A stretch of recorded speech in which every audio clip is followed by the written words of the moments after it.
This is the empty corner of my room. Why don't we make it not so empty? Right now, I'm facing the crushing loneliness of being back from college for the summer, and instead of going outside and getting a life, I've decided I'm going to bring that life into my room. I could go through the arduous process of modeling out the scene and meticulously sculpting every little detail, putting in weeks just to capture the essence of the dust that accumulates in the corners of the room, all to achieve the magical photoreal style that 3D artists covet. But that takes a lot of work, and I'm lazy. There are lots of ways I could save time and work on this project. The first and most obvious is not doing it. If I want photorealism while being lazy, we'll need a new technique. And for me, this is the best weapon in a 3D modeler's photorealism arsenal: a literal photo. Photos are perfect for photorealism because they're already a photo of the real world, and luckily using them in Blender is incredibly easy. Start with another free and open source software called FSpy. You open the photo in the software, drag some lines around, and it'll automatically figure out the perspective of the photo. Then, use the official add-on to import the scene into Blender. With this, I now have a camera that perfectly frames the image in the scene. Right now it's just an image, so I'll have to at least block out the geometry.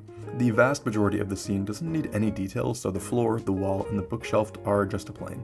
I do have to pay attention to the areas the eye will be focused on, and for my scene, that's this bottom shoe and this doorstopper thingy. After I made these details, I tried to render and saw this weird crease through the top shoe, from where the image projected onto the background elements of the scene. I slapped a plane over it, did some shaping, and it was done. This method works really well, and the effort to results ratio is outstanding. You have to be careful because the nature of UV projection means that it stretches out parts of the image, so it can be hard to make it work from any angle.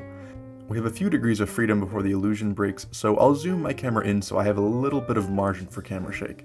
The final part is arguably the most important, and that's creating the little buddies who will go in the corner of my room. Now there's a saying that constraints breed creativity, and my skill issue is a large constraint in all of my projects, so I have to get creative. I had lots of ideas, like maybe a sweat creature could crawl out of the shoe, or a stink cloud could float out of it, or maybe something vaguely humanoid, but I decided against all these because I'm an awful animator. This creature is perfect for me because he only has a few bones and is covered in procedural fur. The lack of bones means that there's very little I have to keyframe, and the fur gives me some wiggle room in how it's going to move because the secondary action is going to compensate for my skill gap and distract the viewer from the errors. I had so much fun making these that I made a few more in various shapes and sizes. While I was at it, I put them in a few more places. Seeing the specific kind of little guy proliferate in the world around me eventually made me start asking questions. What are these things? Why are they here? Do they have a society? Can they love? As much as I want to create these guys enough pages of lore to rival the Smash Bros. Fanfic, I needed to stick to the mission. I might revisit this later, maybe shorts? I don't know, leave a comment if you think I should. Anyways, with all these pieces created, all I had to do was assemble them into a final little animation. So, without further ado.